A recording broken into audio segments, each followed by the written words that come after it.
Lies of P has sold over 1 million copies, and we are about to get massive new changes and content on what it seems to be a case of the developers really listening to their audience and continuously working on delivering what they have been asking for. This is based on the director's letter by Ji-won Choi, and in this video we will break every single aspect down as well as possibly speculate a bit more of what could possibly be there to come. First off, we start with balance changes that will be a part of the newest patch coming this November. The weapon assembly system in general is mentioned in the video, and while we don't get many details for now as what is about to happen, it appears that some of the blades or handles should be getting a buff, be it in speed, damage, or even poise damage. What we do know is that although a good chunk of them were really good, some may have been a bit disappointing, and NeoWiz intends to fix it. It's possible that we see changes in how some of these handles scale, and maybe even on specific aspects of some of the blades. I am in general a very positive person, so oftentimes I struggle to see where things are actually not working well, and I rather focus on what I like and what I see is good. So this is a situation where I can't actually tell you or remember right away a handle or a blade that is really lacking some love into it, but you guys tell me, is there a specific combo or a handle or a blade that you would like to see buffed? Let me know, comment down there and I'll for sure check it out. There's no set date for this update. We do know that it's coming this November, and today is already the 1st, so it shouldn't be too long until we know all the full details. The difficulty of the game, and more specifically the early stages, are also mentioned in the video. We are actually given an example of one of the shovel puppets at Vanini Works, and man, I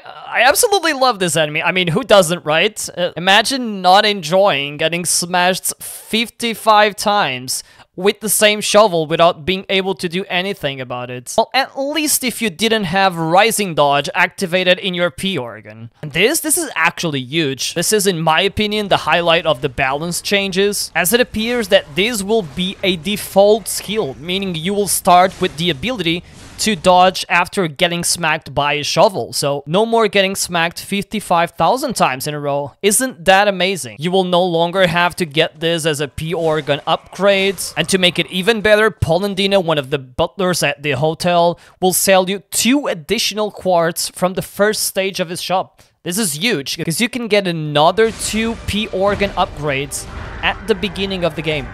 Huge stuff, guys. Now, if you think this couldn't get any better, well, if you are a fashion lover, I have amazing news for you. Costumes, hats, and other accessories have been some of the most requested features / items amongst the Lies of P community, which to me comes as no surprise at all, as a big chunk of this core is a Souls-like aficionado. And you know, Souls games are not also known for their difficulty, but also for the vast amount of customization options in the form of costumes, be it headpieces, chest pieces, leg pieces, whatever it is, the community loves it. And it's with this in mind that NeoWiz is releasing a full Alidoro costume to every single player. That's right, when I mean full, I'm also talking about the masks. You'll be able to get all of these in the coming update in November. But there's more. The costume section will now have 2 slots to allow you to customize how your hair looks. And what this essentially means is that you could use a hat that you possibly like,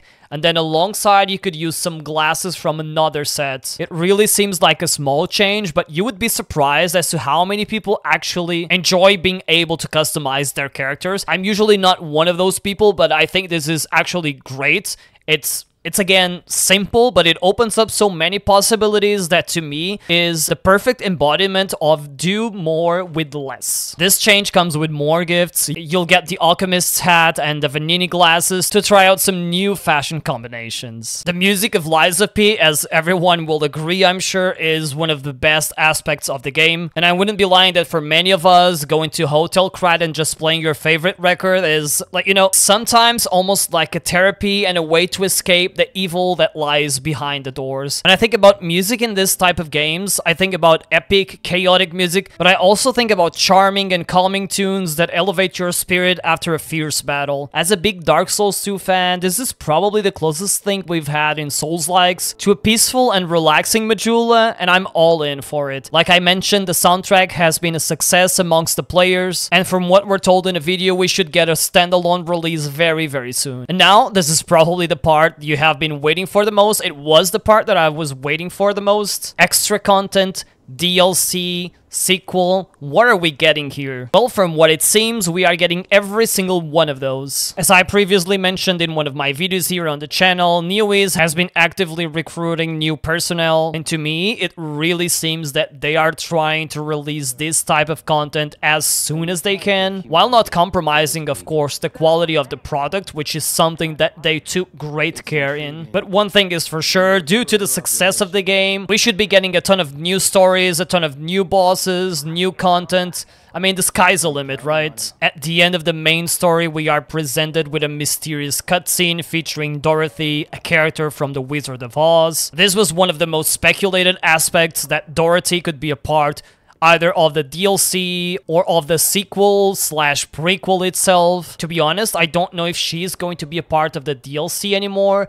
Maybe she will be used as a prequel/sequel to the main story. What we do know is that we have two new screens that depict what could be the DLC. First picture shows us an area with a bunch of machines and electrical equipment, and in the center of it all we have what appears to be a giant turbine, from what I can see, with frost marks in it. And while I have no clue what this could be about, maybe you guys will know better, so if you have any ideas, let me know in the comments. The second picture, however, is what really makes me think that the DLC is not going to be about Dorothy or the universe of Oz at all, but rather a dive into Pea's past or Geppetto's past, as the scene itself shows us our protagonist in the boat colliding against another one. If you are familiar with the original Pinocchio story, you know that he ends up being swallowed by a giant whale, reunites with his father, and then eventually creating a fire inside the animal until they are expelled to the shore. Now, this story is usually perceived as the son saving the father, so you can already see that there is lots of potential when it comes to creating a story about this part. This could have happened before the actual story,